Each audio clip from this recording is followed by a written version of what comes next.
Hello, my dear students. This is Kiran, and welcome back to my channel, Ideas for Learners. Yes, so in this video, we will talk about the third part of the chapter, that is, chapter 2, The Invisible Living World Beyond Our Naked Eye. Okay, so we have studied up to here. Okay, and this in this section we will start from here. So let's get started. Okay, and जिन्होंने like share subscribe नहीं किया हो वो like share और subscribe कर दीजिएगा। जल्दी जल्दी ज़्यादा से ज़्यादा शेयर करिए भाई आप लोग, और सब्सक्राइब ज़्यादा से ज़्यादा लोग करिए, तभी तो हम लोग और भी बेहतर तरीके से हम लोग एक दूसरे से मिलेंगे, है ना। चलिए, तो ज़्यादा से ज़्यादा सब्सक्राइब कर दीजिएगा और अपने दोस्तों, अपने कज़िन्स जो भी क्लास 6, 7, 8 के बच्चे हैं, उनको ये चैनल को आप लोग शेयर करिएगा, ठीक है? चलिए, तो बढ़ते हैं, स्टार्ट करते हैं आज के इस सेशन को। नाउ अब हम लोगों ने लास्ट क्लास में क्या किया था कि माइक्रो ऑर्गेनिजम्स हमारे अर्थ में अगर नहीं हो, ठीक है? तो क्या हो सकता है, ठीक है? What will happen if micro organisms did not exist on earth. Earth में अगर नहीं एग्जिस्ट कर रहे हो, ठीक है? तो फिर हमें क्या-क्या दिक्कतें होंगी, ठीक है? उनकी क्या-क्या नेसेसिटी है हमारे, उनके सर्वाइवल की क्या-क्या नेसेसिटी है हमारे अर्थ में, वो सब चीज़ हम अभी इसको पढ़कर समझेंगे, है ना? तो हमारा क्या है, microbes as a source of biogas. Microbes यानी कि micro organisms, okay? Micro organisms मतलब छोटे-छोटे टीनी ऑर्गेनिजम्स जिन्हें माइक्रोस्कोप के थ्रू, फोल्डस्कोप के थ्रू देखा जा सकता है, ठीक है? वैसे ऑर्गेनिजम्स। तो वही माइक्रोब्स जो हैं वो क्या है, एक सोर्स है बायोगैस का, ठीक है? बायोगैस यानी कि ऐसे गैसेस जिसको हम लोग यूज़ करके कुकिंग कर सकते हैं, हीटिंग कर सकते हैं, ठीक है? इलेक्ट्रिसिटी का जनरेट किया जा सकता है, व्हीकल्स में यूज़ कर सकते हैं, वही हो गया आपका बायोगैस, ठीक है? तो उसका सोर्स कैसे है माइक्रो माइक्रोब्स वो देखेंगे, ठीक है? So many microorganisms like bacteria, fungi live in an oxygen free environment. बहुत सारे बैक्टीरिया और फंगी जो हैं वो ऑक्सीजन फ्री इन्वायरमेंट में रहते हैं। ऑक्सीजन फ्री इन्वायरमेंट का मतलब एब्सेंट ऑफ ऑक्सीजन, जहाँ पे ऑक्सीजन नहीं हो, ठीक है? ऑक्सीजन क्या है, एब्सेंट है, ओके? तो अगर उस जगह पे ऑक्सीजन नहीं हो तो वहां पे आपको क्या मिलेंगे, बैक्टीरिया और फंगी, ठीक है? बहुत सारे ऐसे बैक्टीरिया और फंगी है जहाँ जो ऑक्सीजन फ्री इन्वायरमेंट में रहते हैं, ठीक है? Now some of these bacteria have the ability to decompose plant and animal waste. Plant का जो वेस्ट मटेरियल होता है, एनिमल का जो वेस्ट होता है, ठीक है? जो भी वो लोग वेस्ट प्रोडक्ट निकालते हैं, ठीक है? प्लांट का जो निकलता है, हमारे घरों में जो हाउस होल्ड वेस्ट वाटर होता है, वो सब, वो सभी में क्या होता है, उस टाइप का बैक्टीरिया होता है और उनमें क्या एबिलिटी होता है कि वो उस चीज को डिकम्पोज कर देते हैं। उस वेस्ट प्रोडक्ट को डिकम्पोज करने का मतलब क्या हुआ कि सड़ाना, गलाना, उस चीज को खत्म कर देना, ठीक है? वही हुआ डिकम्पोज। तो ये जो बैक्टीरिया है, कुछ टाइप के बैक्टीरिया हैं, उनमें क्या एबिलिटी है, जो प्लांट वेस्ट है, एनिमल वेस्ट है या फिर हमारे हाउस होल्ड वाटर वेस्ट है, ठीक है? उन सबको, जो भी प्रेज़ेंट होते हैं एनवायरनमेंट में, उन सबको डिकम्पोज़ कर देते हैं, ठीक है? और ड्यूरिंग दिस प्रोसेस और डिकम्पोज़िशन के प्रोसेस में वो क्या करते हैं, एक मिक्सचर ऑफ गैसेस को वो रिलीज़ करते हैं, ठीक है? उन मिक्सचर ऑफ गैसेस में क्या-क्या होते हैं, कार्बन डाइऑक्साइड होते हैं, फिर high proportion of another gas like methane, ठीक है? मीथेन होते हैं उसमें, कार्बन डाइऑक्साइड्स प्रेज़ेंट होते हैं। तो ये सारे गैसेस जो है वो कौन प्रोड्यूस कर रहे हैं? बैक्टीरिया कर रहे हैं, ठीक है? बैक्टीरिया में वो एबिलिटी होती है कि वो चीज़ों को डिकम्पोज़ कर देते हैं और डिकम्पोज़िशन के प्रोसेस के दौरान क्या होता है कि वो कुछ गैसेस रिलीज़ करते हैं जैसे कि CO2, ठीक है? मीथेन, इस तरह के गैस ये रिलीज़ करते हैं और इन गैसेस की हेल्प से क्या होता है, ये एक फ्यूल सोर्स का रूप में यूज़ किया जाता है। जैसे कि हम लोग कुकिंग यू कर सकते हैं, हीटिंग कर सकते हैं, जनरेट इलेक्ट्रिसिटी को जनरेट कर सकते हैं या फिर व्हीकल्स को उससे रन करवा सकते हैं, ठीक है? जैसे हमारे बायोगैस की बात करें, बायोगैस का मतलब हो गया जैसे कि एक एग्ज़ाम्पल लेते हैं गोबर गैस का, ठीक है? गोबर गैस में क्या होता है 2 टैंक बना रहता है, ठीक है? तो कवर रहता है एक, ठीक है? दोनों जो टैंक है वो ऊपर से कवर रहता है, उसमें आप खोल करके क्या करोगे बहुत सारा कलेक्शन करके गोबर का कलेक्शन करके इसमें डालते हैं। काऊ डंग जो होता है उसको डालते हैं इसमें, दोनों में और फिर क्या करता है यही जो माइक्रोब्स होता है माइक्रो ऑर्गेनिज़म्स इसको डिकम्पोज़ करते हैं और गैसेस प्रोड्यूस करते हैं और वो गैस जो प्रोड्यूस होता है, वो कनेक्टेड होता है आपके गैस स्टोव से, ठीक है? गैस स्टोव से कनेक्ट हुआ, यहाँ पे आपका सिलेंडर है, इससे कनेक्टेड होता है। जैसे आपका सिलेंडर जो एलपीजी गैस भरा रहता है, वैसे ही इसमें क्या होता है, ये इसमें एक गैस प्रोड्यूस होता है, ठीक है? वही गैस से क्या होता है, वो कुक करने का काम आता है, उससे कुकिंग हो पाता है, ठीक है? वो गैस से अगर आप लाइट करोगे, तो क्या होगा, वो गैस से जलने लगेगा, स्टोव जलेगा तो उसमें आप खाना आराम से इज़िली बना सकते हो, ठीक है? तो इस तरह से माइक्रोब्स जो हैं हमारे लिए यूज़फुल है, वो उनके एक्शन से क्या हो रहा है, गैस प्रोड्यूस हो रहा है, गैस प्रोड्यूस को हम लोग जो भी गैस प्रोड्यूस हो रहा है उसको हम लोग एक फ्यूल के रूप में यूज़ कर पा रहे हैं, ठीक है? जिससे हम लोगों को कुकिंग, हीटिंग, जनरेटिंग इलेक्ट्रिसिटी ये सब चीज़ों में व्हीकल्स को रन कराने में हेल्प मिल रहा है, ठीक है? तो इस तरह की चीज़ें थी जो माइक्रो ऑर्गेनिजम्स की वजह से हो रही थी। तो पहला तो हमको पता चल गया एक क्या एक बेनिफिट माइक्रो ऑर्गेनिजम्स के अर्थ में रहने का बेनिफिट पता चला, ठीक है? वो नहीं रहेंगे तो गैसेस नहीं बनेंगे, ये सारे गैसेस। चलिए, अब क्या है, अब इन साइंटिस्ट के बारे में हम लोगों को जानना है। कौन से साइंटिस्ट है भाई ये? ये हैं डॉक्टर आनंदा मोहन चक्रवर्ती जिनका लाइफ स्पैन है 1938 टू 2020 ओके 2020 में क्या हुआ था एक एपिडेमिक था कोरोना का जिसमें कोरोना आया था ठीक है तो ये रिसेंट के हैं ये साइंटिस्ट क्या नाम है इनका आनंदा मोहन चक्रवर्ती ठीक है नाउ ये क्या थे ये एक साइंटिस्ट थे जो कि बैक्टीरिया के बारे में स्टडी किया था इन्होंने ठीक है बैक्टीरिया के बारे में पढ़े थे इन्होंने और 1971 में ये डेवलप किए थे एक स्पेशल बैक्टीरिया, ठीक है? एक स्पेशल बैक्टीरियम इनका इसका नाम था बैक्टीरियम, ठीक है? वो क्या कर रहा था, वो ब्रेक डाउन कर रहा था ऑयल स्पिल्स को यानी कि ऑयल का जो आपका मटेरियल है ऑयल की कुछ स्पिल्स है मतलब कि बूँद समझ लो। ऑयल को ये क्या कर रहा था डिकम्पोज़ कर रहा था, इसको ब्रेक डाउन करके ऑयल के प्रोडक्ट को ये ब्रेक डाउन कर पा रहा था, ठीक है? तो इस तरह से इसको भी ये क्या कर रहा था, क्लीन करने का काम कर रहा था, एनवायरनमेंट को क्लीन करने का।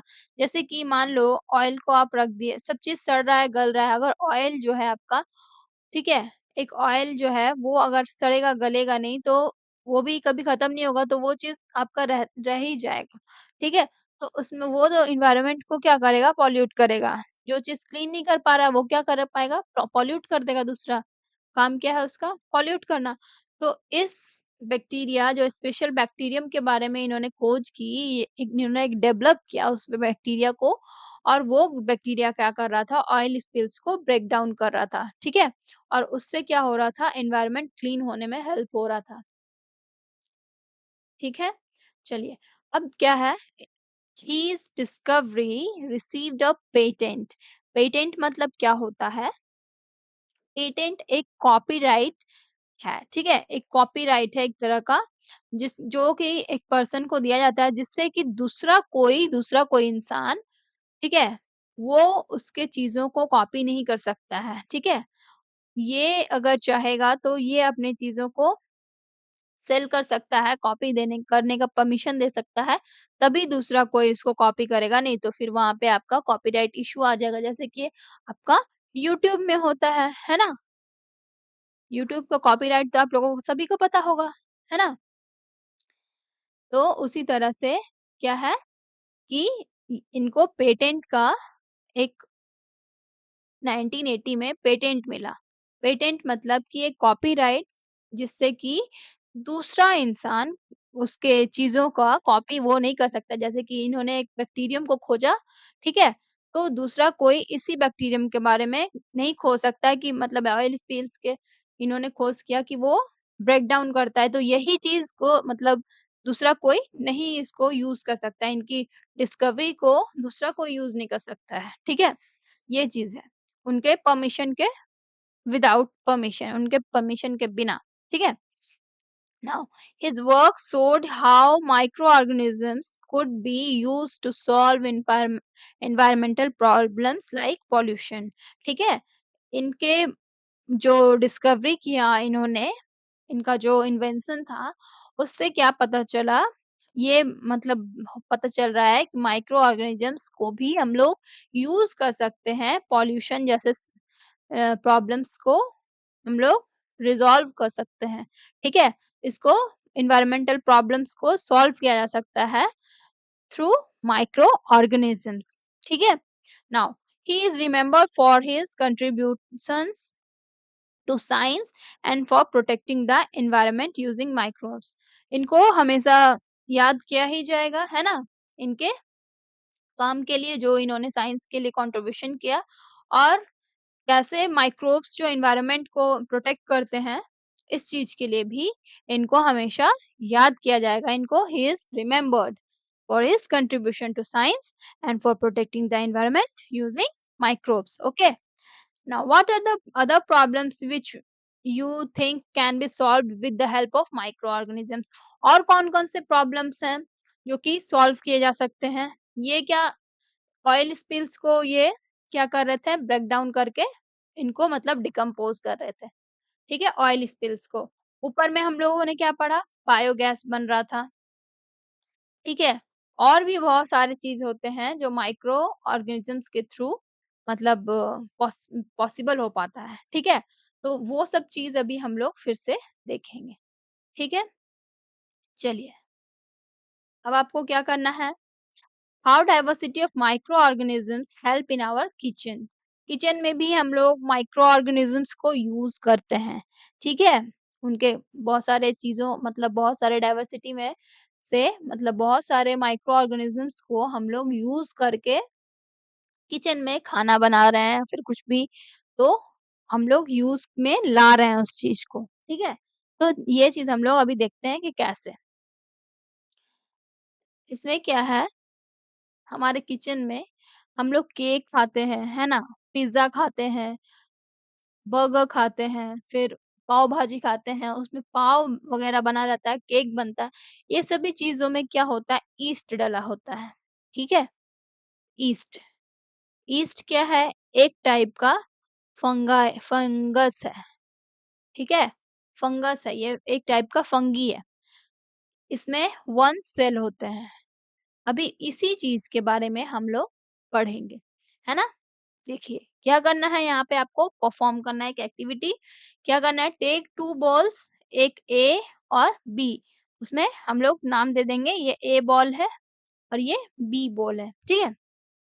इसमें क्या करना है दोनों में 200 ग्राम आटा लेना है या फिर मैदा लेना है, ठीक है? कुछ भी आप ले सकते हो और उसमें 1 पिंच शुगर डाल देना है दोनों में, ठीक है? अब क्या करना है now in bowl A hmm. Now in bowl a add small amount of yeast powder. यही ईस्ट है, ईस्ट का पाउडर आपको मिल जाएगा मार्केट में। ईस्ट पाउडर आपको लेना है और क्या करना है मिक्स करना है उनके साथ और उसको गूँथ लेना है, ठीक है? Now in bowl B do not add any yeast. यहाँ पे आपको कुछ भी ऐड नहीं करना है ईस्ट वगैरह। फर्स्ट में आपको क्या करना है शुगर, फ्लोर और ईस्ट तीनों को मिक्स करके एक डो बना लेना है और इसमें कोई ईस्ट वगैरह ऐड नहीं करना है, सिर्फ शुगर और ये आपका फ्लोर दोनों को उसका डो बना लेना है, ठीक है? अब क्या करेंगे कि उसको फ्लोर को knead करके डो बना लेंगे, फिर क्या करेंगे, उसको वार्म वाटर के साथ हम लोगों को knead करना है, ये चीज़ आप लोग ध्यान रखेंगे, ठीक है? उसको सॉफ्ट डो बनाने के लिए वार्म वाटर के साथ हम लोग वार्म वाटर यूज़ करेंगे। ये वार्म वाटर भी हम लोग क्यों यूज़ करेंगे, ये चीज़ हमें अभी पता चलेगा, ठीक है? यहाँ पे देखिए, now cover the dough with damp cloth से मतलब हल्का-सा भीगा हुआ क्लॉथ से आप उसको कवर कर देना डो को और थोड़ी देर के लिए वार्म प्लेस में रख देना और फिर क्या करना है 4-5 घंटा के बाद हम लोगों को दोनों बोल्स को ऑब्जर्व करना है, ठीक है? तो हम लोग कुछ चेंजेस हम लोगों को मिलेगा, क्या मिलेगा?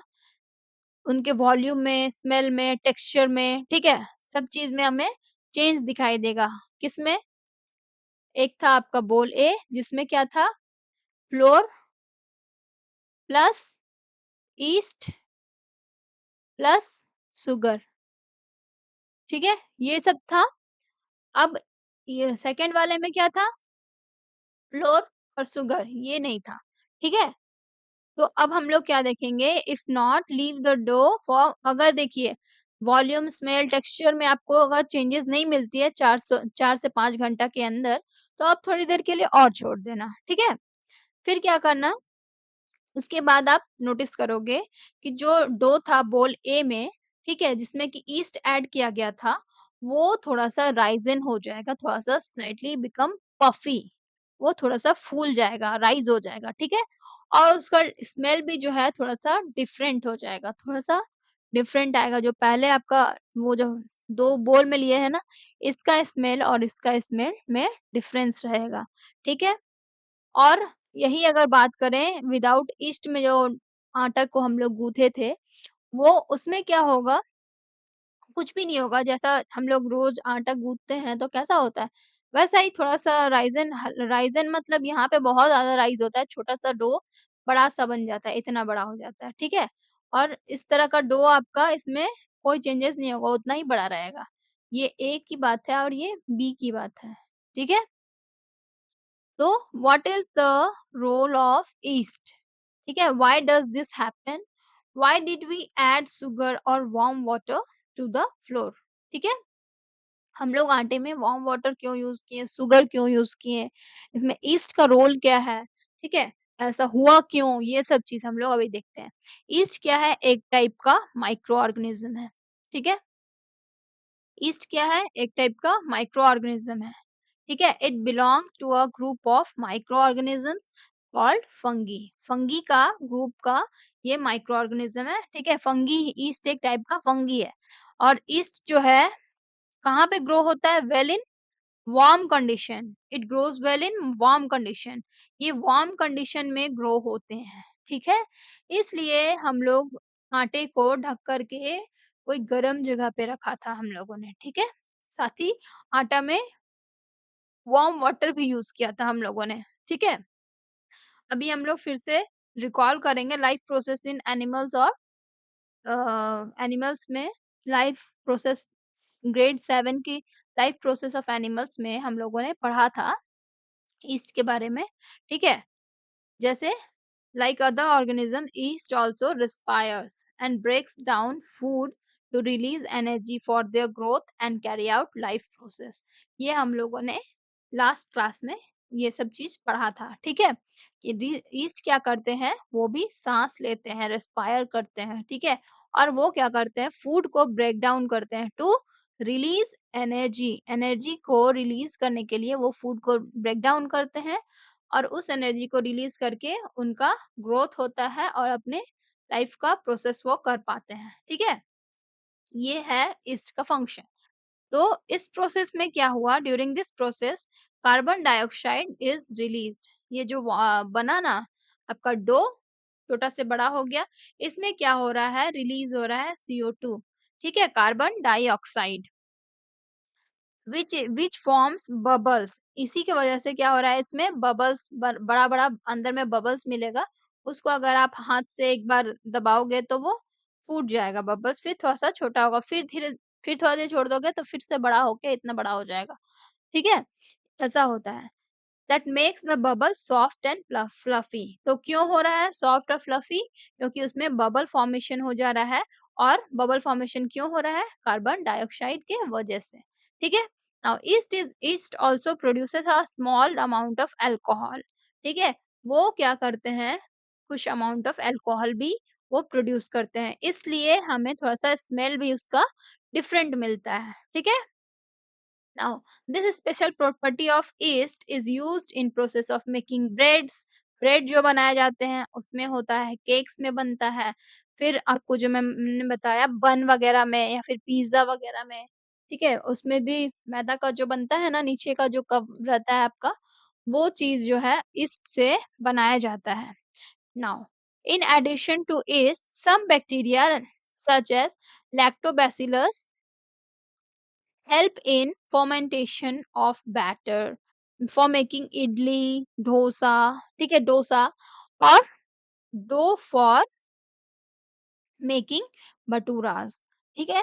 जो लैक्टोबैसिलस बैक्टीरिया होता है, यहाँ पे हम लोगों ने एक फंगी के बारे में पढ़ा, ईस्ट के बारे में, और दूसरा जो है आपका है लैक्टोबैसिलस। ठीक है। ये आपका बहुत जगह, जहाँ इडली अगर बनाओ तो क्या होता है, इडली के लिए चावल को भिगा करके, चावल और जो भी इंग्रेडिएंट्स होते हैं उनको भिगा करके एक दिन रख दिया जाता है, दूसरे दिन उसको पीस करके फिर एक दिन के लिए छोड़ दिया जाता है। तो उस एक दिन में क्या होता है, जो बैक्टीरिया उसमें प्रेजेंट होते हैं वो फर्मेंट कर देते हैं। ठीक है। जो भी आपके सब्सटेंसेस होते हैं उनको पूरा ब्रेक डाउन करके अच्छे से और फर्मेंट कर देते हैं, ताकि वो भी क्या है, थोड़ा-सा राइज़न अप हो जाता है। इडली का बैटर, डोसा का बैटर क्या है, वो थोड़ा-सा राइज़ हो जाता है और वो फर्मेंट हो जाता है, ठीक है? फिर भटूरा अगर बनाओ तो क्या होता है उसमें, मैदे में चीनी, नमक डाल कर के थोड़ा-सा दही डाल देते हैं। दही में क्या होता है, आपका कर्ड में लैक्टोबैसिलस बैक्टीरिया मौजूद होते हैं, ठीक है? और वही लैक्टोबैसिलस बैक्टीरिया के वजह से आपका कर्ड फॉर्मेशन होता है, ठीक है? नहीं तो अगर वो नहीं होंगे, तो आपका कर्ड फॉर्मेशन नहीं होगा। तो ये 2 एक फंगी और एक बैक्टीरिया के बारे में हम लोग जाने, ठीक है?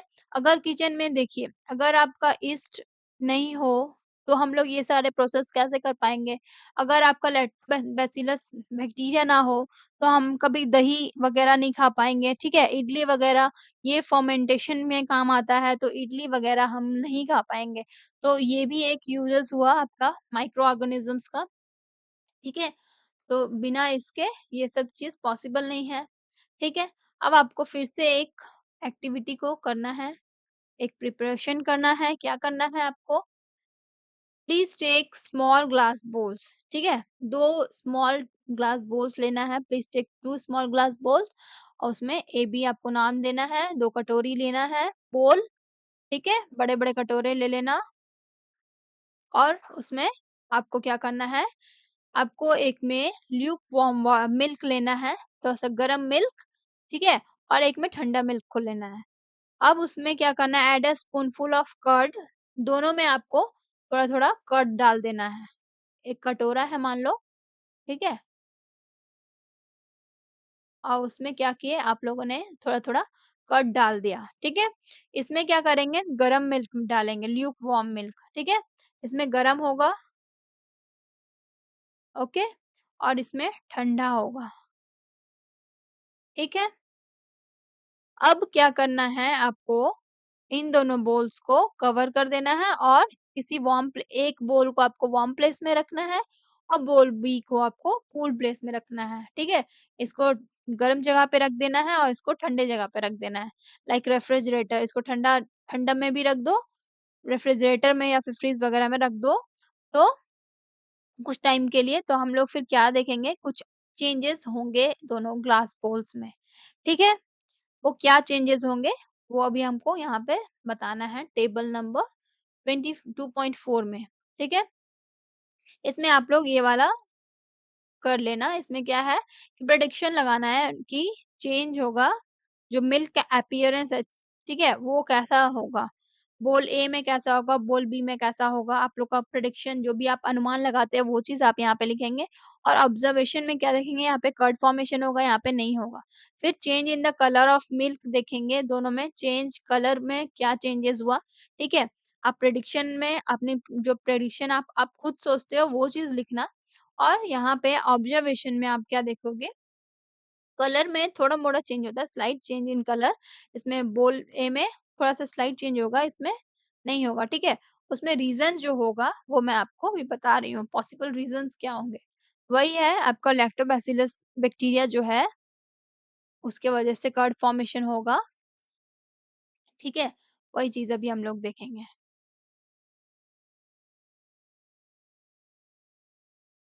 इसमें क्या है you will observe that in bowl A, the milk has turned into curd after few hours and become little sour. खट्टा हो जाता है थोड़ा-सा दही जो है खट्टा होता है ना थोड़ा-सा मिल्क जो है वो थोड़ा-सा मीठा लगता है लेकिन कुछ टाइम बाद क्या हो रहा है उस बोल में कर्ड फॉर्मेशन हो रहा है और उसी तरह अगर बी की बात करें तो बी में कुछ भी नहीं हो रहा है, ठीक है? कोई दही जम नहीं रहा है, ठीक है? लेकिन थोड़ा-सा खट्टा हो रहा है but it might be a little sour ठीक है क्योंकि हम लोग दोनों में एक एक स्पून कर्ड डाले थे तो शावर तो होगा लेकिन कर्डल नहीं होगा दोनों में ठीक है now do you know why this happens क्यों ऐसा हुआ बताइए इसलिए हुआ क्योंकि जो लैक्टोबैसिलस बैक्टीरिया है उनको थोड़ा सा वार्म टेम्परेचर चाहिए ठीक है आप लोगों को मैंने पिछले क्लास में बताया था कि जो माइक्रो ऑर्गेनिजम्स हैं माइक्रोब्स जो हैं वो ऑप्टिमल टेम्परेचर में और मॉइस्ट एयर जहाँ पे हो उसमें ज़्यादा ग्रो करते हैं ठीक है तो इसी तरह से इनका ऑप्टिमल टेम्परेचर है थोड़ा-सा वार्म टेम्परेचर, ठीक है? ऐसा टेम्परेचर जिसमें वो लोग ग्रो करें मतलब यहाँ पे अगर आप वार्म टेम्परेचर थोड़ा-सा रखोगे, तो क्या होगा ये सारे बैक्टीरिया वो जो यीस्ट था वो भी वार्म मिल्क सॉरी वहाँ पे भी वार्म वाटर यूज़ कर रहे थे, वार्म प्लेस में उसको रख रहे थे। तो वार्म कंडीशंस में वो लोग ग्रो करते हैं, ठीक है? तो इसलिए यहाँ पे आपका दही जो है, एक में जमा, एक में नहीं जमा। एक में क्या हुआ this bacterium feeds on the sugar in the milk जो भी मिल्क में शुगर प्रेज़ेंट था, उसको वो खाया, ठीक है? और वो शुगर उसमें क्या था लैक्टोज़ था। मिल्क में जो शुगर प्रेज़ेंट था वो था लैक्टोज़। उससे उसको वो फ़ीड किया बैक्टीरिया और उससे मल्टीप्लाई किया अपने जैसे सेल्स है ना, सेल्स डिवाइड हो रहे हैं बहुत सारे सेल्स, ठीक है? और वो मल्टीप्लाई करके क्या किया मिल्क को फर्मेंट कर दिया, ठीक है? फर्मेंटेशन यहाँ पे हो रहा है, फर्मेंट किया। यहाँ पे क्या हो रहा है फर्मेंट कर दिया, ठीक है? फर्मेंट होके वो क्या बन गया? मिल्क जो है आपका कर्ड बन गया, ठीक है? मिल्क जो है वो कर्ड बन गया। इसमें क्या प्रेज़ेंट था? लैक्टोज़, ठीक है? लैक्टोज़ को जो बैक्टीरिया थे वो फ़ीड कर लिए, वो खा लिए, ठीक है? और फर्मेंट करके मल्टीप्लाई किए और फर्मेंट करके उसको कर्ड बना दिए, ठीक है? फिर इंस्टेड ऑफ प्रोड्यूसिंग अल्कोहल जैसे कि ईस्ट में अल्कोहल प्रोड्यूस हो रहा था, यहाँ पे बैक्टीरिया जो है अल्कोहल नहीं प्रोड्यूस करते हैं, यहाँ ये प्रोड्यूस करते हैं लैक्टिक एसिड, ठीक है? लैक्टिक एसिड प्रोड्यूस करते हैं कौन? बैक्टीरिया। इसी एसिड के वजह से क्या होता है, उसका टेस्ट जो होता है थोड़ा-सा सावर होता है, खट्टा होता है। क्यों? क्योंकि हम लोग पिछली क्लास में क्या पढ़े थे? क्लास 7 में आप लोगों ने पढ़ा होगा, क्या? एसिडिक और बेसिक का मतलब जो एसिड्स होते हैं उनका टेस्ट क्या होता है सावर होता है तो इसलिए जो है आपका दही जो है वो थोड़ा-सा खट्टा लगता है ठीक है it makes curd sour now this bacteria grow well in warm condition ठीक है ये वार्म कंडीशन में ग्रो करते हैं this is why the curd formed in the bowl A but not in bowl B को हम लोग ठंडे जगह में रख दिए थे तो उसमें क्या हुआ बैक्टीरिया का ग्रो ही नहीं हो पाया ठीक है तो ये बैक्टीरिया ग्रो नहीं करेंगे तो फर्मेंटेशन पॉसिबल नहीं है, फर्मेंटेशन नहीं होगा तो कर्ड कर्ड फॉर्मेशन पॉसिबल नहीं है, ठीक है? तो ये चीज़ था आपका ये सेकंड जो एक्टिविटी था आपका बैक्टीरिया वाला वो, ठीक है? यीस्ट का भी आपको समझ में आ गया और लैक्टोबैसिलस के बारे में भी समझ में आ गया। चलिए, अब बढ़ते हैं आगे। यहाँ क्या है, we can categorize these micro organisms in different categories, जैसे कि protozoa, fungi, bacteria, some algae and more. ठीक है? इनको हम लोग डिफरेंट डिफरेंट कैटेगरीज़ में डिवाइड कर सकते हैं। ठीक है? जैसे कि प्रोटोज़ोआ हो गए, प्रोटोज़ोआ में आपके अमीबा आ गए, पैरामीशियम आ गए, ठीक है? फंगी में आपके ब्रेड मोल्ड वो सारे थे, ब्रेड मोल्ड और जो यीस्ट है ये भी फंगी में आ गए। और बैक्टीरिया हो गए बहुत तरह के, लैक्टोबैसिलस इसमें से एक एग्ज़ाम्पल हो गया, एल्गी भी हो गए बहुत सारे, ये सब को हम लोग इस तरह से कैटेगराइज़ करते हैं, ठीक है? बैक्टीरिया एक राइज़ोबियम भी बैक्टीरिया होता है, ठीक है? जो आपके प्लांट नोड्यूल्स में प्रेज़ेंट होता है। जैसे कि आप ये देखिए, इसको थोड़ा-सा बड़ा करके दिखाती हूँ, ठीक है? ये देखिए, ये जो आपके रूट में है ना, ये छोटे-छोटे, गोल-गोल, ये वाले ही हैं राइज़ोबियम, ठीक है? यही सारे जो हैं राइज़ोबियम है। इनकी हेल्प से क्या होता है, रूट्स में ये ज़्यादातर मिलते हैं आपको, ठीक है? ये क्या करते हैं, नाइट्रोजन इसमें आप यहाँ देखिए आपको मैं बता रही हूँ, इसको पहले छोटा कर लेती हूँ।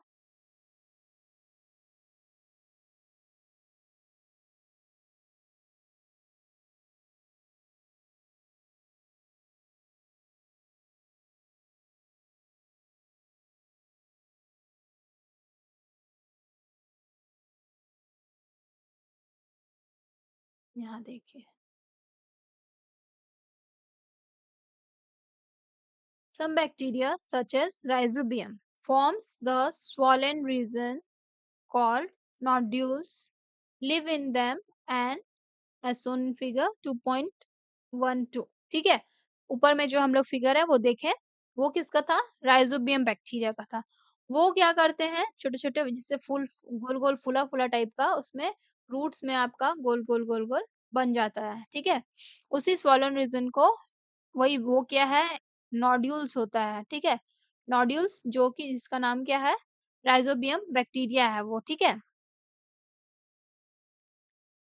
अब आप देखिए उनका क्या फंक्शन है। These bacteria trap nitrogen from the air, ठीक है?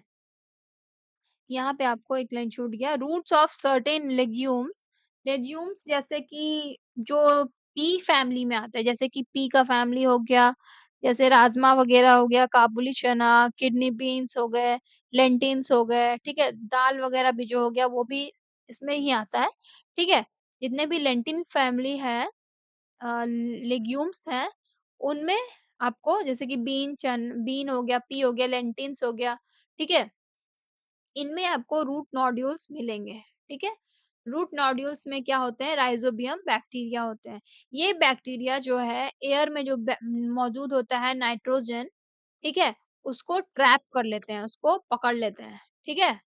और वो क्या करते हैं, रूट्स में आपका प्लांट के रूट्स में होते हैं, यही नाइट्रोजन के हेल्प से क्या होता है, प्लांट्स जो है वो अपनी खाना को बना पाते हैं, ठीक है?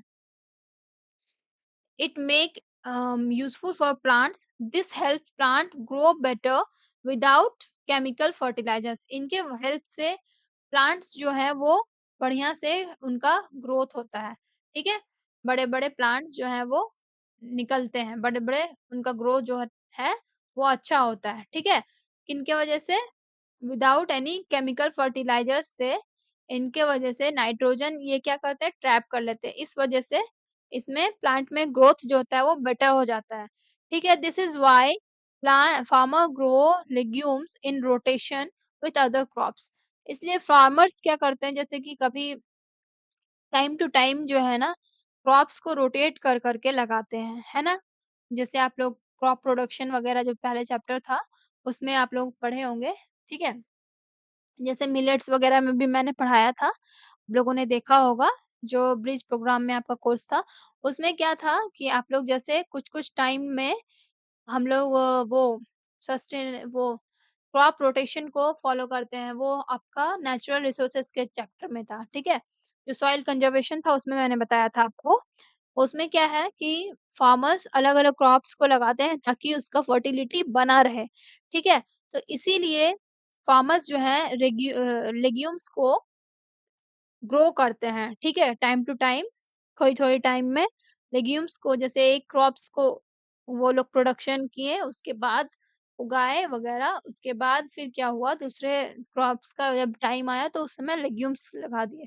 फिर कुछ टाइम बाद फिर कुछ और लगा दिए, ऐसे करके क्रॉप को रोटेट कर के वो लोग लगाते हैं, ठीक है? ताकि वहाँ पे फर्टिलिटी बनी रहे। वहाँ पे क्या होता है, ये बैक्टीरिया जो है नाइट्रोजन को अपने पास रख लेते हैं, ठीक है? इंक्रीज़ कर देते हैं नाइट्रोजन सॉइल में और क्या करते हैं, it keeps it healthy for the next crop, ठीक है?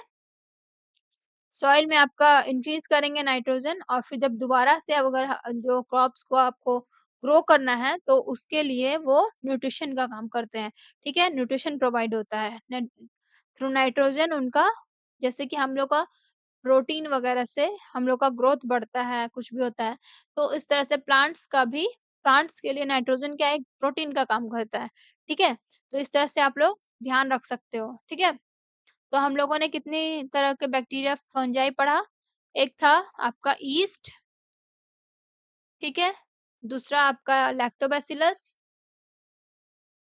और तीसरा आपका राइज़ोबियम। ये तीनों चीज़ आपको ध्यान रखना है। इसका क्या काम है? आपके नाइट्रोजन को ट्रैप कर देता है और प्लांट के ग्रोथ में मदद करता है, ठीक है? Without any chemical fertiliser. अब आपको क्या पढ़ना है? हुँ, अमेजिंग माइक्रोएल्गी टीनी हेल्पर्स इन वाटर्स। अब माइक्रोएल्गी के बारे में पढ़ेंगे। एल्गी क्या था? स्मॉल ग्रीन पिगमेंट्स था इनमें, जो कि ग्रीन पिगमेंट्स था। पिछली क्लास में आप लोगों ने देखा था ना? ये देखिए, यहाँ है एल्गी, ये कैसे थे? प्रेज़ेंस इसमें क्लोरोफिल प्रेज़ेंट था, ठीक है? ये एक तरह का ग्रीन पिगमेंट है, यहाँ पे आप देखिए।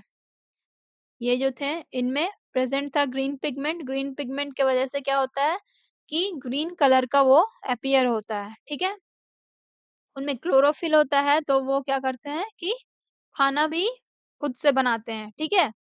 तो अब उसी के बारे में माइक्रोएल्गी के बारे में हम लोग पढ़ेंगे, ठीक है? Microalgae are microscopic plant like organisms that live in water, soil, air और इवन ट्रीज। ये क्या है? ये माइक्रोस्कोपिक प्लांट लाइक ऑर्गेनिज्म है, ठीक है? जो प्लांट की तरह वो दिखते हैं, क्योंकि इसमें क्या है फोटोसिंथेसिस भी होता है, क्लोरोफिल भी होता है, ग्रीन पिगमेंट की वजह से वो ग्रीन भी दिखते हैं, ठीक है? तो ये माइक्रोस्कोपिक होते हैं माइक्रोएल्गी और इनका अपीयरेंस जो होता है प्लांट लाइक होता है, ठीक है? ये कहाँ-कहाँ रहते हैं? वाटर, सॉइल, एयर और यहाँ तक कि ट्रीज में भी, ठीक है? They make their own food using sunlight. Sunlight के थ्रू ये अपना खाना खुद बनाते हैं क्योंकि इनमें क्लोरोफिल प्रेजेंट होता है। While doing this they also release oxygen, ठीक है? इस प्रोसेस के दौरान ये क्या करते हैं? ऑक्सीजन रिलीज करते हैं। वहां पे क्या चीज का रिलीज हो रहा था? कार्बन डाइऑक्साइड, मीथेन रिलीज हो रहा था। कुछ-कुछ बैक्टीरिया जो है कार्बन डाइऑक्साइड, मीथेन यूज कर रहे थे, मतलब गैस को रिलीज कर रहे थे जिससे बायोगैस फॉर्म फॉर्म हो रहा था। ठीक है? माइक्रोब्स। और यहाँ पे कुछ माइक्रो एल्गी क्या यूज़ कर रहे हैं? रिलीज़ कर रहे हैं ऑक्सीजन, ठीक है? अपने खाना बनाने के दौरान वो ऑक्सीजन को रिलीज़ करते हैं, जो कि क्या है? ये more than half of earth oxygen supply जो है इन्हीं के वजह से होता है, ठीक है?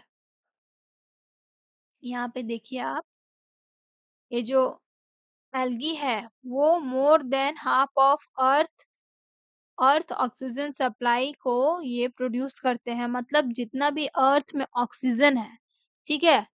मोर देन हाल्फ मतलब आधा से ज़्यादा ऑक्सीजन सप्लाई कौन करता है? यही माइक्रोएल्गी, ठीक है? यही एल्गी जो है वो ऑक्सीजन को रिलीज़ करते हैं और अर्थ का आधा से ज़्यादा ऑक्सीजन इन्हीं के थ्रू मिलता है हमें, ठीक है? Now They are rich in nutrients and served as food source for many aquatic animals. बहुत सारे aquatic animals में के लिए ये एक फूड सोर्स की तरह काम करता है, ठीक है? They are rich in nutrients, इनमें न्यूट्रिएंट्स बहुत सारे होते हैं, ठीक है? उनमें से कुछ एल्गी का नाम आप लोग याद रखिएगा, स्पिरुलिना, ठीक है? क्लोरेला और डाइएटम्स, ठीक है? स्पिरुलिना, स्पिरुलिना, क्लोरेला, ठीक है? क्लोरेला और डाइएटम्स, ठीक? ये तीनों को आप लोग याद रखेंगे। ये तीनों क्या यूज़ किस लिए यूज़ होते हैं? They are also used by human as health supplements and medicines. ये जो स्पिरुलिना है ना, आप लोग देखे होंगे पानी में जो होता है ना ग्रीन ग्रीन कलर का, ऊपर से एक लेयर बना हुआ रहता है, वही है स्पिरुलिना, ठीक है? आप लोग सर्च करना स्पिरुलिना, ठीक है? अपने नेट से अभी सर्च करके देखना। अरे यार!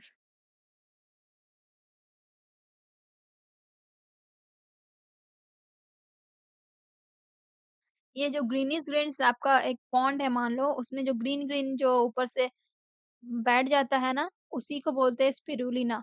यही जो है, इसमें क्या होते हैं, इसमें हेल्थ बेनिफिट्स बहुत सारे होते हैं। इसमें बहुत ज़्यादा अबंडेंट मात्रा में प्रोटीन होता है, ठीक है? और इसमें ऑक्सीजन सप्लाई भी, ये क्या करते हैं, ऑक्सीजन बहुत ज़्यादा रिलीज़ करते हैं, ठीक है? तो इसको इसको अपने इसके थ्रू मेडिसिन्स बनाया जाता है। फिर अभी आप इसके बारे में पढ़ोगे, रुको मैं बता रही हूँ। यहाँ देखो, ये इस टाइप के स्पिरुलिना होते हैं, यहाँ पे आपको दिख नहीं रहा होगा, आप उसको सर्च करोगे तो आपको पता चलेगा, उसका इमेज को देखना, ठीक है?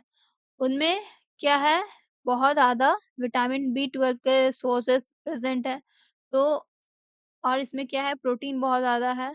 More than 60% of its body weight मतलब इसका जो वेट होता है, उससे 60% और ज़्यादा इसमें प्रोटीन होता है, ठीक है?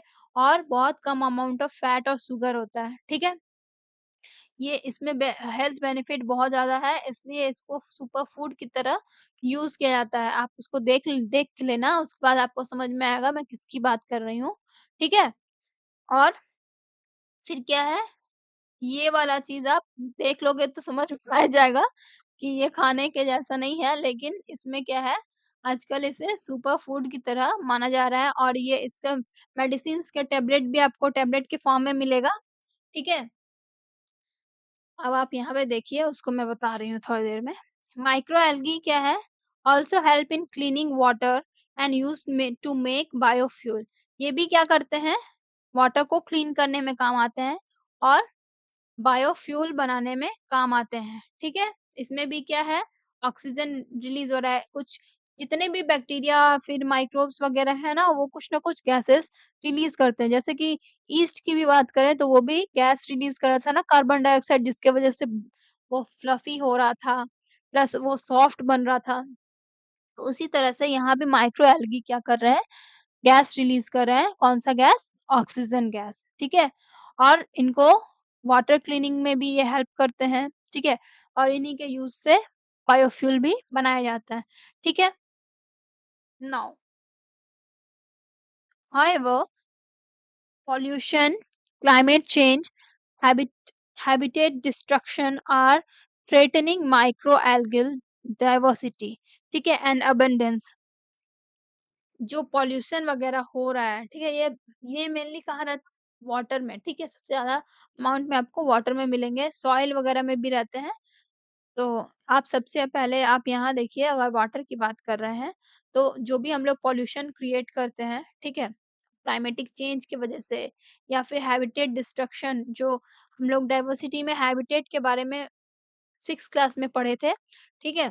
6th क्लास में क्या था, उनके हैबिटेट को अगर हम लोग चेंज करते हैं तो एनिमल्स को सर्वाइवल में दिक्कत होता है। तो किसी भी चीज़ का आप हैबिटेट को अगर चेंज करोगे, जैसे कि हमारा ही हैबिटेट की बात कर लें, हम लोग जैसे अभी यहाँ लैंड में रह रहे हैं, अगर हम लोगों को रोज़ का रोज़ बोल दिया जाए कि 1 मंथ के लिए आप लोग वाटर में रहेंगे, ठीक है? तो हमें बहुत दिक्कत होगा, शुरू-शुरू में तो हमें बहुत मज़ा आएगा, अरे वाह! हम लोग वाटर में रहेंगे, चलो मज़ा आएगा, है ना? लेकिन क्या होगा, कुछ टाइम बाद वो मज़ा खत्म हो जाएगा और हम लोग जो नेचुरल हैबिटेट में हम लोग जैसे में रहते हैं, हम लोग को रहने का आदत है, और हम लोग को जंगल में रख दिया जाए जानवरों के साथ, तो फिर दिक्कतें तो आएगी। तो वही चीज़ है। तो किसी भी चीज़ का अगर हैबिटेट डिस्ट्रक्शन करोगे, तो उस चीज़ को प्रॉब्लम होती है सर्वाइवल फॉर देयर सर्वाइवल, ठीक है? तो ये सारी चीज़ों की वजह से क्या है, माइक्रो एल्गल डाइवर्सिटी में ये एक वार्निंग क्रिएट कर रहा है, एक थ्रेट दे रहा है कि मतलब इनकी डाइवर्सिटी खत्म हो सकती है, ठीक है? Now it is important to conserve these tiny, इसलिए इन इनको और क्या है, कंज़र्व करने के लिए, इन टाइनी ऑर्गेनिज़म्स को कंज़र्व करने के लिए, ठीक है? क्यों? क्योंकि ये ऑक्सीजन बैलेंस को बनाए रखे हैं हमारे अर्थ में, तो इनको भी हमको इनकी मतलब इनके कंज़र्वेशन को ध्यान रखना है और pollution, climate change, habit destruction को नहीं करना है, ठीक है? ये सभी चीज़ को हम लोग को ध्यान रखना है क्योंकि ये क्या करते हैं, प्रोटेक्ट करते हैं हमारे एनवायरनमेंट को और अर्थ के जो ऑक्सीजन का बैलेंस है, ये मेंटेन करते हैं। कौन? माइक्रो एल्गी, ठीक है? जितने भी एल्गीज़ हैं, वो, ठीक है? अब आप देखिए स्पिरुलिना के बारे में, ठीक है? स्पिरुलिना, ठीक है? जल्दी-जल्दी में टेढ़ा-मेढ़ा हो जाता है, ठीक है? चलिए, तो स्पिरुलिना जो है वो क्या है? एक सुपर फूड है, इसमें बहुत सारे हेल्थ बेनिफिट है जिसमें बिना विटामिन बी 12 बहुत ज़्यादा है, तो इसलिए इसके हेल्थ सप्लीमेंट के लिए मेडिसिन्स वगैरह बनाए गए हैं, ठीक है? आप लोगों ने इतना देर में तो सर्च कर ही लिया होगा, अब आपको खाने का मन करेगा तो मँगा लीजिएगा स्पिरुलिना, मम्मी को बोलिएगा मम्मी मैं इसको खाऊँगा, ठीक है?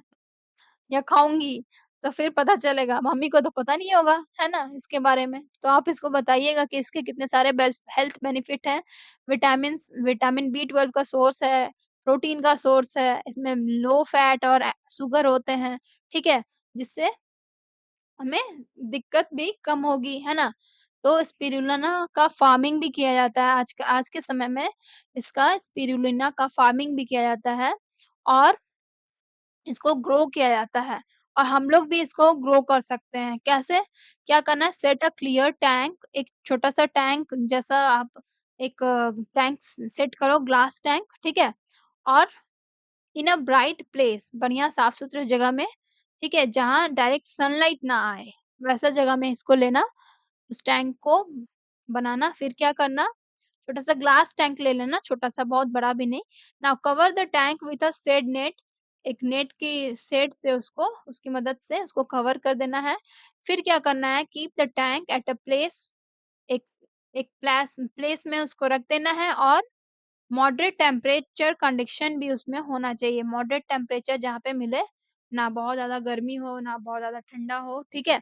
ऐसे मॉडरेट टेम्परेचर रहे, उस जगह में उस टैंक को आपको रख देना है, उसको नेट के शेड से कवर करके रख देना है। फिर क्या करना है, उसमें पॉन्ड वाटर को फिल करना है, जो तालाब वगैरह का पानी होता है ना, उसमें डाल देना, है ना? उसके बाद क्या करना है, add living spirulina collected from the pond, जो स्पिरुलिना है, वहाँ पर लिविंग स्पिरुलिना, उसको आप थोड़ा-सा कलेक्ट करके लाएँगे, इसमें डाल देंगे, है ना? और स्टीयर करना है, घोल देना है ट्वाइस अ वीक, वीक में 2 बार क्या करना है, थोड़ा-थोड़ा उसको खोल देना है। फिर हम लोग क्या देखेंगे, आफ्टर 3 टू 6 वीक्स, 3 से 6 हफ्ते के बाद, यानी कि डेढ़ महीना समझो सो, है ना? डेढ़ महीना के बाद हम लोग क्या देखेंगे, स्पिरुलिना जो है may be harvested from the tank bye filtering it through a fine cloth. इसको फाइन क्लॉथ से फ़िल्टर करके हम लोग इसको हार्वेस्ट कर सकते हैं। मतलब ये प्रॉपर्ली ग्रो हो चुका होगा और इसका ग्रोथ भी जो है कंप्लीट हो चुका होगा, तब हम लोग उसको हार्वेस्ट करेंगे, ठीक है? By filtering it with a fine cloth. Okay. Now, conservation of microalgae is a good practice. ठीक है? क्यों? For ensuring food security and livelihood development. Conservation micro algae का कंज़र्वेशन तो बहुत अच्छा प्रैक्टिस है, क्योंकि देखिए सबसे पहला नंबर तो आपका ऑक्सीजन का है, कि ये अर्थ के ऑक्सीजन के लेवल को मेंटेन कर रहा है, ठीक है? ऑक्सीजन का सोर्स है, तो ऑक्सीजन लेवल ये मेंटेन रख रहा है, नहीं तो ऑक्सीजन की कमी हो जाएगी तो हम लोग साँस क्या लेंगे, सबसे पहला।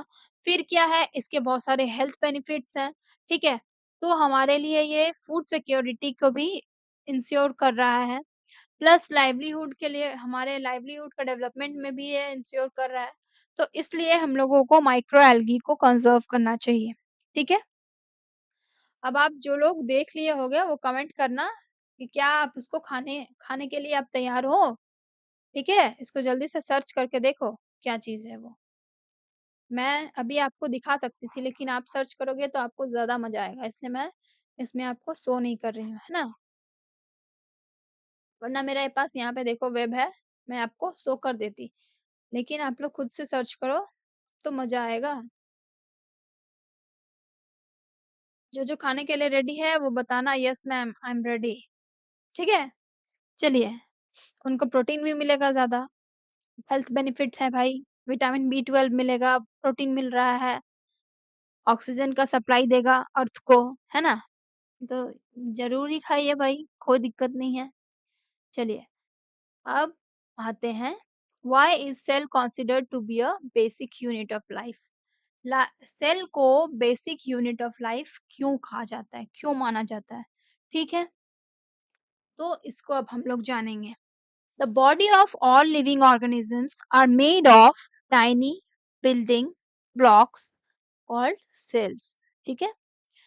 जैसे आपका मैं बार-बार एक ही एग्जांपल दे रही हूँ, क्या? जो हमारा घर बनता ठीक है? वो ईंट से बनता है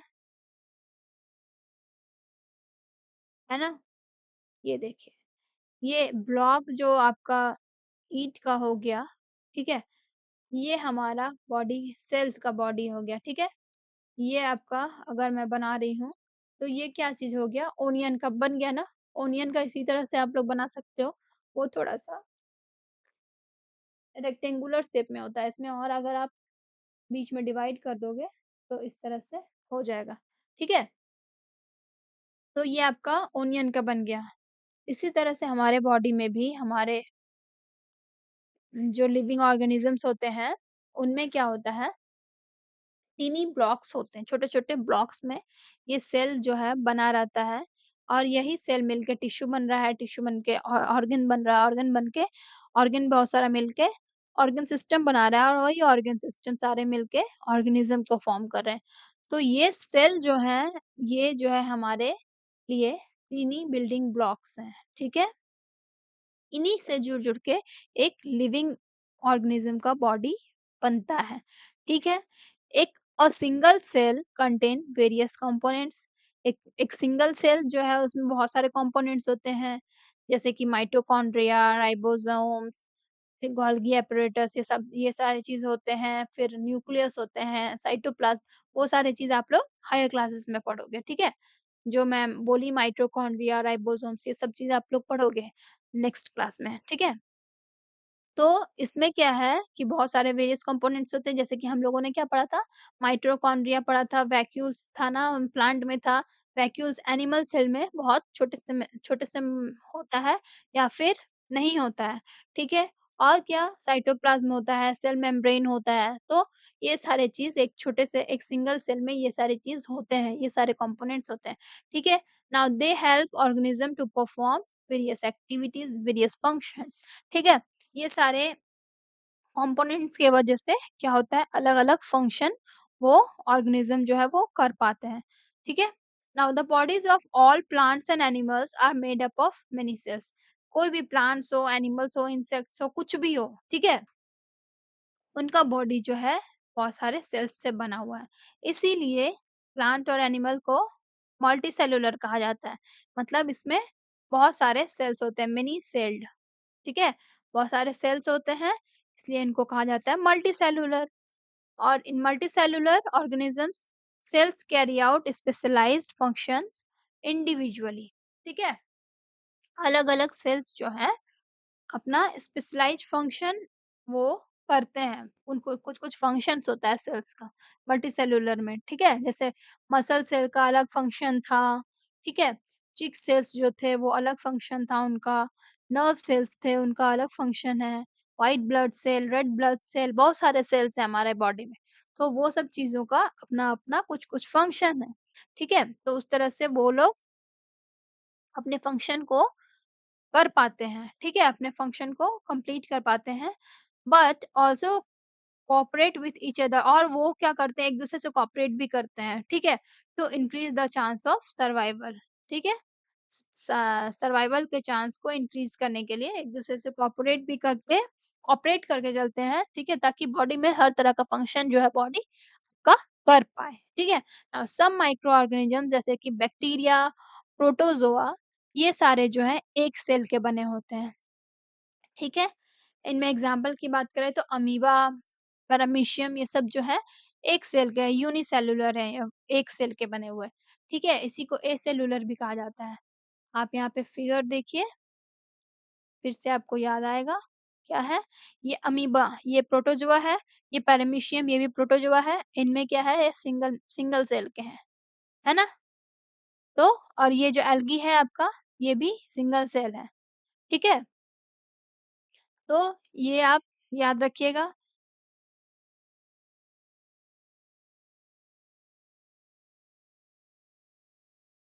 हाँ, आया? ये देखिए, they carry out all function necessary for their survival in a single cell. उनमें जो सिंगल सेल में ही जो भी फंक्शन उन लोगों का करने का होता है उनका सर्वाइवल के लिए, वो एक सिंगल सेल ही कंप्लीट कर देता है, उनका सारा फंक्शन वो कंप्लीट कर लेता है। ठीक है? Like other microbes like algae, fungi, ठीक है?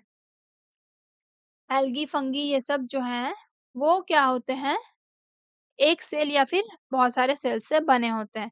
फॉर एग्ज़ाम्पल यीस्ट, यीस्ट जो है वो क्या है यूनिसेलुलर है मतलब उसमें एक सेल है। आपको मैं पिछली क्लास में बताई मतलब पिछली पेज में जो पढ़ा रही थी उसमें बताई थी कि ये सिंगल सेल का होता है, ठीक है? व्हाइल मोल्ड जो है मोल्ड आपका जो ब्रेड मोल्ड लगा हुआ था ब्रेड में जो फंगस था, इसमें सैक लाइक स्ट्रक्चर था, ब्रांचेज़ थे, ठीक है? ब्रश लाइक स्ट्रक्चर था, फिलामेंट्स वगैरह था। वो फंगस जो है वो मल्टीसेलुलर है, ठीक है? यीस्ट जो यूनिसेलुलर है, मोल्ड जो है वो मल्टीसेलुलर है, ठीक है?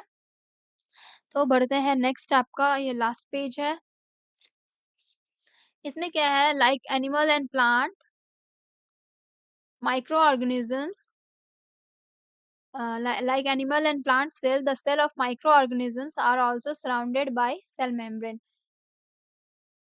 जैसे प्लांट और एनिमल का जो सराउंडेड होता है सेल जो होता है आपका साइड में जो बाहर में रहता है वो सेल मेम्ब्रेन से एक सराउंडेड होता है प्लांट और एनिमल का सेल उसी तरह से माइक्रो ऑर्गेनिजम्स का भी सेल जो है एक सेल मेम्ब्रेन उसमें होता है ठीक है cells of fungi additionally have a cell walls fungi का सेल में सेल वॉल होता है ठीक है but they do not have chloroplast chloroplast जो कि प्लांट सेल में होता है एनिमल सेल में नहीं होता है वो फंगी में नहीं होता है, फंगी में सिर्फ़ क्या होता है सेल वॉल होता है, ठीक है? They cannot make their own food through photosynthesis fungi अपना खाना नहीं बनाते, कौन बनाते हैं? एल्गी। एल्गी क्या करते हैं? अपना खाना खुद से बनाते हैं, ठीक है? बैक्टीरिया जो होते हैं, bacteria do not have a well defined nucleus, ठीक है? बैक्टीरिया में उनमें न्यूक्लियस नहीं होता है, ठीक है? जैसे कि आपका सेल था, उसमें क्या था? न्यूक्लियस था।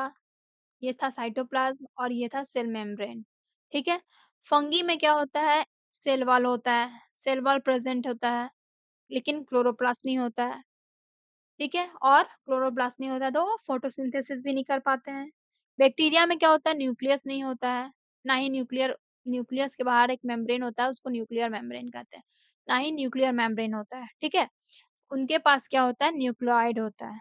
याद रखिएगा, ये सारे क्वेश्चन्स आपको पूछे जा सकते हैं, ठीक है? इसलिए आपको ये सब चीज़ याद रखना है।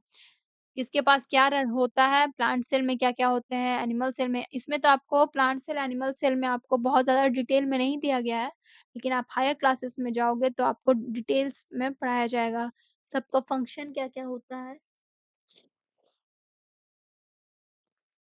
सॉरी, सबका फंक्शन क्या-क्या होता है, वो चीज़ आपको पढ़ाया जाएगा। ठीक है? This feature distinguishes them from cells of yeast, protozoa, algae, fungi, plants and animals. सभी चीज बैक्टीरिया में आपको न्यूक्लियोइड मिलेंगे। ठीक है? इसलिए बैक्टीरिया सबसे अलग माना जाता है। जैसे यीस्ट हो गया, प्रोटोजोआ हो गया, एल्गी, फंगी, मतलब जितने भी चीज हो गए इनसे बैक्टीरिया में अलग है। इन सब में क्या होता है, न्यूक्लियस प्रेजेंट होता है, क्लोरो ये आपका साइटोप्लाज्म प्रेजेंट होता है, सेल मेम्ब्रेन होता है, लेकिन फंगी में क्या होता है, सेल वॉल भी होता है, ठीक है? और क्लोरोप्लास्ट इसमें प्रेजेंट नहीं होते हैं, ठीक है? तो इतना बार-बार मैं बोल रही हूँ ताकि आपके दिमाग में घुस जाए, ठीक है? उसको दोबारा से आपको समझना ना पड़े। इसलिए आप अच्छे से कभी भी पढ़ते हो ना तो ध्यान से पढ़ना, ठीक है? ताकि इतनी बार मेरी बार-बार मैं जो रिपीट करती हूँ इतना लंबा हो जाता है वीडियो। आप लंबा बनाने का मतलब यही है कि आपको वो चीज़ समझ में आ जाए। उसी चीज़ को मैं रिपीट करते रहती हूँ ताकि आपको वो रिवाइज़ हो जाए, ठीक है? इसलिए मेरी वीडियो आपको मिलेगी, वो लॉन्ग लॉन्ग मिलेगी, ठीक है? चलिए, तो आप इसको अच्छे से याद रखेंगे, ध्यान में रखेंगे। Now we have only looked at few basic cell structures here. The cell has other components, ठीक है? हम लोग हायर ग्रेड में वही चीज़ बताया जा रहा है। सेल के बहुत सारे कंपोनेंट्स होते हैं, वो चीज़ हम लोग हायर ग्रेड्स में पढ़ेंगे। यहाँ पे हम लोग बहुत बेसिक सेल को स्ट्रक्चर को देखे हैं, जिसमें सिर्फ़ क्या है, सेल मेम्ब्रेन, साइटोप्लाज्म, न्यूक्लियस, ये सारी चीज़ों के बारे में हम लोग देखे, ठीक है? लेकिन और भी हायर क्लासेस में आपका इसके पूरे डिटेल में आपको बताया जाएगा, ठीक है? फॉर ऑब्जर्विंग सब सेलुलर कंपोनेंट्स, इनके जो पार्ट्स होते हैं, वो सबको भी ऑब्जर्व करने के लिए हम लोगों को क्या हायर मैग्निफिकेशन का माइक्रोस्कोप चाहिए। एक इलेक्ट्रॉन माइक्रोस्कोप होता है। क्या होता है?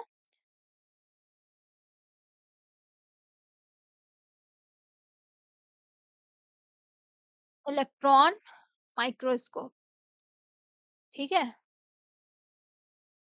इलेक्ट्रॉन माइक्रोस्कोप और जो सिंपल माइक्रोस्कोप है आपका, सिंपल या फिर कंपाउंड बोल सकते हैं उसको। सिंपल भी अलग होता है, कंपाउंड भी अलग होता है। लेकिन यहाँ पे सिंपल माइक्रोस्कोप आप लोग जानो, जब आप लोग हायर क्लासेस में पढ़ोगे ना, तो उस समय आपको पता चलेगा सिंपल माइक्रोस्कोप और कंपाउंड माइक्रोस्कोप में डिफरेंस।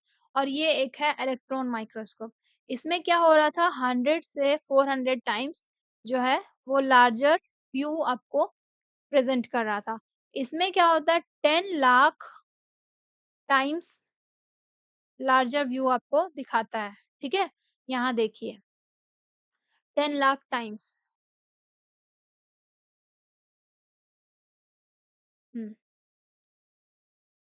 ये वाला चीज़ देखिए, क्या है? ये क्या है आपका, 10 लाख।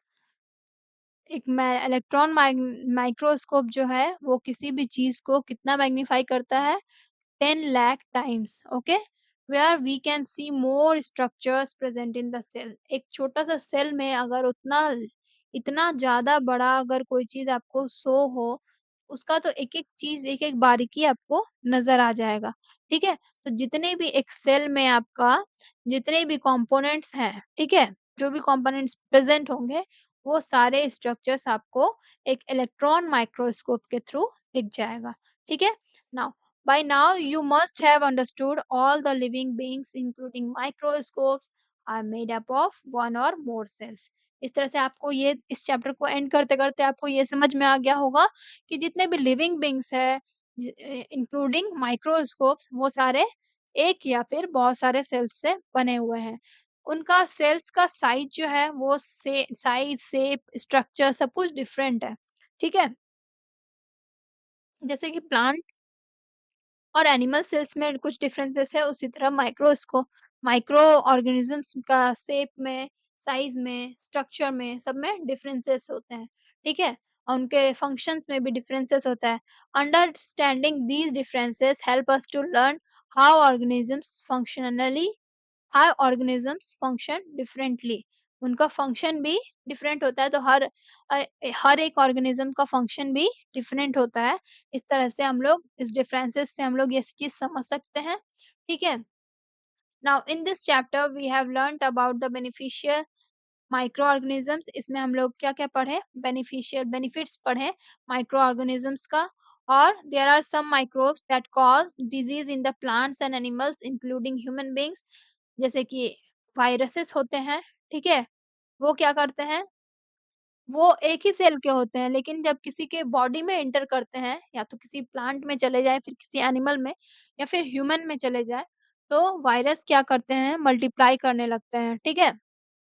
खुद को उस मतलब होस्ट में रहते हैं, तब वो क्या करते हैं? मल्टीप्लाई करते हैं और उनके वजह से क्या होता है? हमें डिज़ीज़ होता है, ठीक है? वाइस ऐसे माइक्रोब्स जो डिज़ीज़ कॉज़ करते हैं, जैसे कि एग्ज़ाम्पल हो गया आपका वायरस, ठीक है? वो हम लोग माइक्रोब्स माइक्रोब्स के थ्रू जो डिज़ीज़ हो रहा है, उस चीज़ के बारे में हम लोग नेक्स्ट चैप्टर में पढ़ेंगे, ठीक है? तो ये चैप्टर आपका हुआ कंप्लीट। अब आप लोग इसका आंसर आपको समझ में आ गया होगा, इसका इसका कि माइक्रो ऑर्गेनिज़्म जो है हमारे लाइफ में कितने इम्पोर्टेंट है। इनका ये नहीं रहे तो हमारा क्या दिक्कत होगा, इनका क्या-क्या रोल है, ठीक है? बहुत सारे वो गैसेस प्रोड्यूस कर रहे हैं, ठीक है? फिर फर्मेंटेशन में हेल्प कर रहे हैं, ये नहीं होंगे तो फर्मेंटेशन नहीं होगा। फिर ज जो हमारे अर्थ का क्लीनिंग हो रहा है, वो चीज़ नहीं होगा। और जैसे एल्गी जो वो क्या प्रोवाइड कर रहे हैं, एक सप्लीमेंट प्रोवाइड कर रहे हैं विटामिन बी 12 का। ये अगर ये सारे चीज़ नहीं होंगे तो हमको ये जो आपको मैं बताई विटामिन बी 12 का सप्लीमेंट, लैक्टोबैसिलस बैक्टीरिया नहीं होगा तो आपका लैक्टोज़ को वो क्या बोलते हैं लैक्टिक एसिड में कन्वर्ट नहीं कर पाएगा। ये सब चीज़ जो है नहीं हो पाएगा। राइज़ोबियम आपका नहीं होगा तो नाइट्रोजन वो कैच नहीं कर पाएगा, ट्रैप नहीं कर पाएगा, जिससे प्लांट्स जो है वो ग्रो नहीं करेंगे। प्लांट्स ग्रो नहीं करेंगे तो हम लोग क्या किसमें निर्भर में प्लांट और एनिमल में निर्भर है। प्लांट्स ग्रो नहीं करेंगे तो एनिमल्स जो है वो क्या खाएँगे? ह्यूमन बीइंग्स जो है वो क्या खाएँगे, है ना? तो सभी जो बायोलॉजी है ना, बायोलॉजी उसमें क्या है आपका प्लांट्स, एनिमल्स, माइक्रो ऑर्गेनिज़म्स जो भी हैं सब एक-दूसरे से इंटरडिपेंडेंट है एक-दूसरे पर। एनिमल्स में ही हमारे ह्यूमन बीइंग्स भी आ गए, ठीक है? माइक्रोब्स मैं लिख दे रही हूँ यहाँ। सब एक-दूसरे से इंटरकनेक्टेड है, ठीक है? तो सभी कोई का सर्वाइवल बहुत ज़रूरी है। जितने भी डाइवर्सिटी हम लोगों ने पढ़ा था, डाइवर्सिटी में क्या है सभी चीज़ का सारे इंसेक्ट्स सभी चीज़ का एक अपना-अपना रोल है, ठीक है? अपना एनवायरनमेंट में हमारे अर्थ में सभी चीज़ का सब कुछ रोल है, जिसमें हम लोग एक-दूसरे से इंटरकनेक्टेड हैं, ठीक है? अगर एल्गी अगर नहीं हो, ठीक है? तो ऑक्सीजन सप्लाई रुक जाएगा, है ना? गैसेस ये सारे माइक्रो ऑर्गेनिजम्स नहीं हैं तो बायोगैस नहीं बन पाएगा, फ्यूल सोर्स बहुत कम हो जाएँगे। अभी जैसे हमारे पास बहुत सारे सोर्सेस होते हैं, तो उनमें से कुछ सोर्सेस जो है वो खत्म हो जाएँगे तो कुछ गिना-चुना सोर्सेस हमें बचेगा, ठीक है? तो इस तरह से हमारा जो लिमिटेशंस बढ़ जाएगा, ठीक है? कोई भी चीज़ के लिए हम लोग लिमिटेड हो जाएँगे, ये सब चीज़ हो सकता है। फिर ये क्या करते हैं एनवायरनमेंट को क्लीन करने का काम करते हैं, वो क्लीनिंग नहीं हो पाएगा, डिकम्पोज़ करते हैं, बायोडिग्रेड करते हैं कोई भी चीज़ को, वो सब चीज़ पॉसिबल नहीं हो पाएगा, ठीक है? तो ये सारी चीज़ें आएगी दिक्कत। अब आप बताइए, अब आप इसका आंसर खुद से करोगे। नाउ अब जो आपका ये क्वेश्चन आंसर बाकी है, ठीक है? ये सारे क्वेश्चन आंसर आप जो ये स्नैपशॉट है, उसको खुद से कर लेना, ठीक है? स्नैपशॉट को आप लोग पढ़ना, इसमें कुछ प्रॉब्लम होगी तो बताना। और ये जो क्वेश्चन आंसर है आपका, ये मैं आपको नेक्स्ट क्लास में सिर्फ़ क्वेश्चन आंसर की एक वीडियो बनेगी, उसमें आपको मैं प्रोवाइड कर दूँगी। ओके? तो लाइक, शेयर, सब्सक्राइब करना मत भूलिएगा। लाइक, शेयर और सब्सक्राइब कर दीजिए। जिन्हें कुछ कमेंट करना है, वो कमेंट करके पूछ सकते हैं, ठीक है? और जो भी सब्सक्राइब कर रहे हैं वो बता सकते हो, अपना नाम नाम आप कहाँ से हो, ठीक है? लाइक और शेयर शेयर तो ज़रूर करना सबसे ज़्यादा इम्पोर्टेंट यही है, ठीक है? तो चलिए ठीक है, मिलते हैं नेक्स्ट वीडियो में, तब तक के लिए bye bye, take care, thanks for watching.